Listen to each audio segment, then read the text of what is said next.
Jadi pemindahan kiblat itu menjadi hal yang paling berat bagi orang Islam. Kabirah itu aisyaqah. Jadi permasalahan yang paling berat bagi orang Islam. Yo galau juga. Ketika kita orang Islam, umpama kita dituduh bapakmu mbiyen iku salate madhep Baitul Maqdis. Lah saiki wis mati, urung kober, urung sempet madhep Ka'bah. Berarti bapakmu mati kafir karena salate madhep Baitul Maqdis dianggap salah. Ayo, mau anggap salah ora Baitul Maqdis? Akhirnya mereka itu pada murtad, bingung. Wah, bingung. Lah ini termasuk yang mati sebelum menghadap kiblat. Kiblatnya Ka'bah. Jadi kiblatnya masih Baitul Maqdis itu adalah As'ad bin Zaror. As'ad bin Zaror itu orang Islam. Ketika Nabi hijrah ikut hijrah. Ketika Nabi disuruh kiblatnya Baitul Maqdis, sholat Baitul Maqdis dia ikut. Giliran mau direvisi, jadi hukum madhab kiblat, menghadap kiblatnya dipindah ke Ka'bah. As'ad ini sudah mati dulu. Jadi nggak sempet menghadap kiblat Ka'bah. Itu sama orang Yahudi dibuat kesempatan untuk mencaci maki. Ayo coba, berarti As'ad itu mati kafir ya, ayo. Karena dia menghadap Baitul Maqdis. Kalau kamu anggap Baitul Maqdis itu salah, sing bener ki aku orang Yahudi nih loh, madhab Baitul Maqdis. Lah isu hoax seperti itu membuat wa ingkanat lakabirotan, ayatnya begitu. Wa ingkanat lakabirotan illa alaladina hadallah. Itu menjadi masalah yang berat bagi orang Islam, kecuali yang dapat hidayah. Terus akhirnya turun ayat ini, wa ma kana Allahu liyudhi'a imanakum. Nah ini yang bawa ayat, yang bawa kitab ya.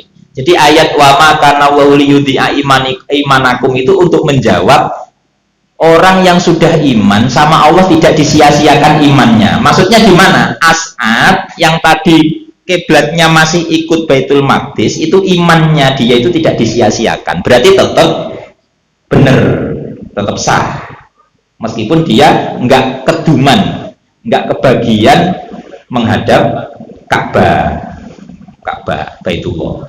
Jadi dia masih ikut menghadap Baitul Maqdis. Nah itu ayatnya wa ma kana Allahu liyudhi'a imanakum. Jadi Allah tidak menyia-nyiakan iman kalian. Pokoknya iman salate madhep endi wae bener, tidak disia-siakan sama Allah. Ini untuk menjawab isu yang dari orang Yahudi tadi, Huyai bin Akhtab. Nah, itu berarti wis mbuh madhep endi salate, mbuh Baitul Maqdis apa Ka'bah, semuanya bener. Allah tidak mensia-siakan. Nah, wis iki wae dadi ngaji tafsir yo ngene iki, Pak. Aku dhewe ya seneng karena seakan-akan kita hidup di masa itu. Ya Allah, biyen iki koyo ngono. Seperti itu, betapa serunya dulu. Saiki ini sama-naman wae, sudah selesai. Al yauma akmaltu lakum dinakum, sekarang itu sudah selesai. Tinggal menjalankan, kerumadan, budal masjid, sholat, beres. Sekarang beres. Dulu itu belum. Berangkat ke masjid, sholat, kiblatnya disalah-salah nih. Kayak apa? Kita galaunya itu kayak apa? Dan Nabi itu dianggap plin-plan, nggak tegas. Akhirnya orang itu diuji bener. Makanya ya, ini dalam apa ini tafsirnya, generasi sahabat terbaik itu adalah generasi yang merasakan kiblatnya dua. Sampai begitu, Pak. Jadi generasi sahabat yang menjumpai sholat menghadap Baitul Maqdis dan sholat menghadap kiblat Ka'bah, menghadap Ka'bah. Ini generasi sahabat terbaik.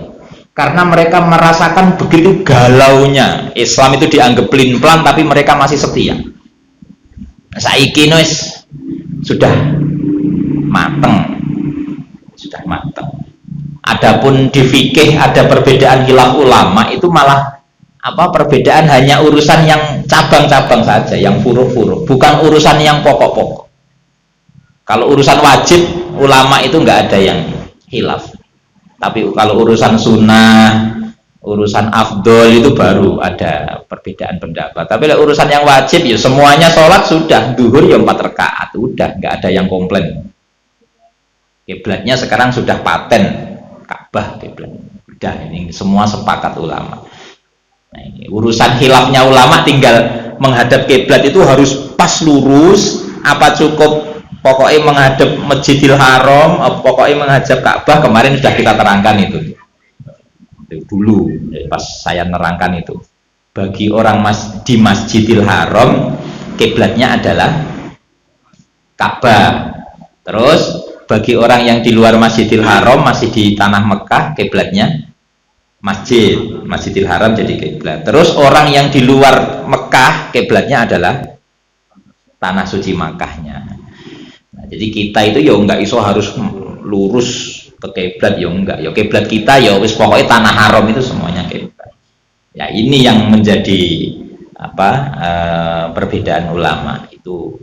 Kalau menurut Imam Ghazali dan Imam Malik mazhab Maliki itu begitu. Jadi Ka'bah menjadi kiblatnya orang yang di dalam Masjid Haram. Terus orang yang di satu masjid itu menjadi kiblatnya orang yang di tanah Mekah. Satu tanah Mekah itu menjadi kiblatnya orang yang di luar tanah Mekah, termasuk kita.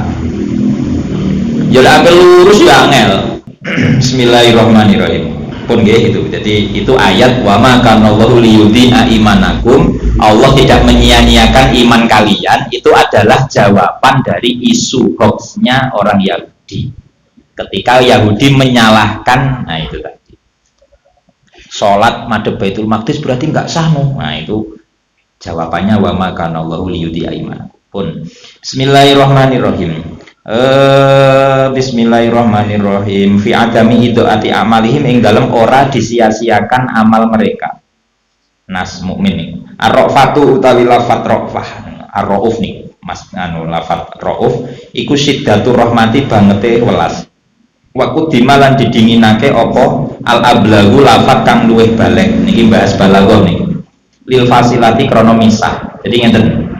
Lafat rauf kalih lafat rahim itu sama, artinya belas kasihan. Tapi rauf itu belas kasihannya banget, makanya dia didahulukan raufur rahim, tidak di rahim dulu baru rauf, karena rauf yang paling banget, maknanya paling dalam, jadi sangat belas kasihan. Bismillahirrahmanirrahim.